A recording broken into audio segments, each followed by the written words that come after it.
ఎమ్మెల్సీగా కూడా ఎదిగి నేను రిటైర్ 6 సంవత్సరాలు అయినా కూడా కర్నూలు జిల్లా వాసిగా కోయిలకుంట్ల మా తండ్రి గారు టీచర్ కొడుకుగా కోసిగి కూడా ట్రాన్స్ఫర్ అయినా మా నాన్న అక్కడ చదువుకున్నా. చిన్నప్పుడు మేము మీలాగానే చెప్పులు సరే ఇప్పుడు ఏదో వేసాము అది ఓకే అట్లా కాదు. కానీ మీరు కూడా మా స్థాయికి ఎదిగొచ్చారని చెప్పడానికి నేను ఒకటి టీచర్లు కూడా కోరుకుంటున్నా, గ్రామస్తులు అక్కడ కోరుకున్నా ఇక్కడ కోరుకుంటున్నా.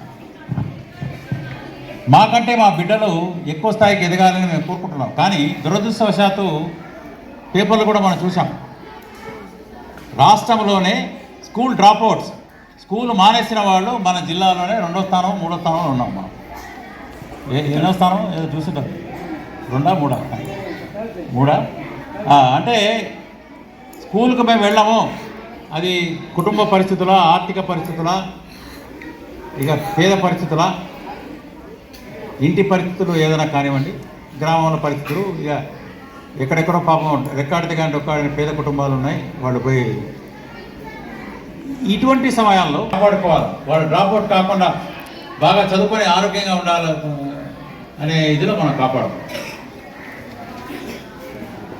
ప్రభుత్వాలు ఏదో ఇస్తుంటాయి పోతుంటాయి. సరే స్పోర్ట్స్ మెటీరియల్ ఎప్పుడో ఒక సంవత్సరాలు 2 సంవత్సరాలకు ఇస్తారు, బిల్డింగ్లో ఎప్పుడో కడతాయి ఓకే.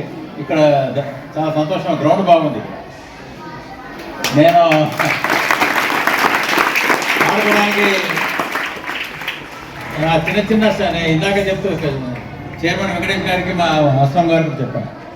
నేను ఇక్కడ రావడానికి ప్రధాన కారణం అస్లం గారితో మాట్లాడినప్పుడు పాప ఆయన ఒక 10,000 ఆయన స్పాన్సర్ చేశాడు. నేను మిగతా 20,000 నేను మీకు తర్వాత అక్కడికి ఇస్తున్నాను. కానీ డబ్బు గురించి కాదు ఇక్కడ. కానీ మేము మా బిడ్డలు కూడా మాకంటే ఎక్కువ ఎదగాలి అన్నది మా ఉద్దేశం. కానీ డ్రాప్అవుట్స్ అవుతున్నారు మన జిల్లాలో, ఎస్పెషల్లీ ఈ ప్రాంతం, ఈ కోడుమూరు కానివ్వండి, తర్వాత పేద ప్రాంతాలు ఇవి కూలీ నాలుగు చేసుకుని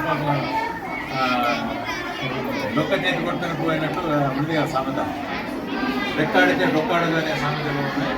పేద బిడ్డలు సరే ప్రభుత్వాలు ఏవో చేస్తుంటాయి. కానీ ఇందాక నేను అస్లం గారితో మాట్లాడినప్పుడు సరే అస్లం గారితో మాట్లాడినప్పుడు సరే ఆయన ఒక బాయ్స్ స్కూల్కు 10,000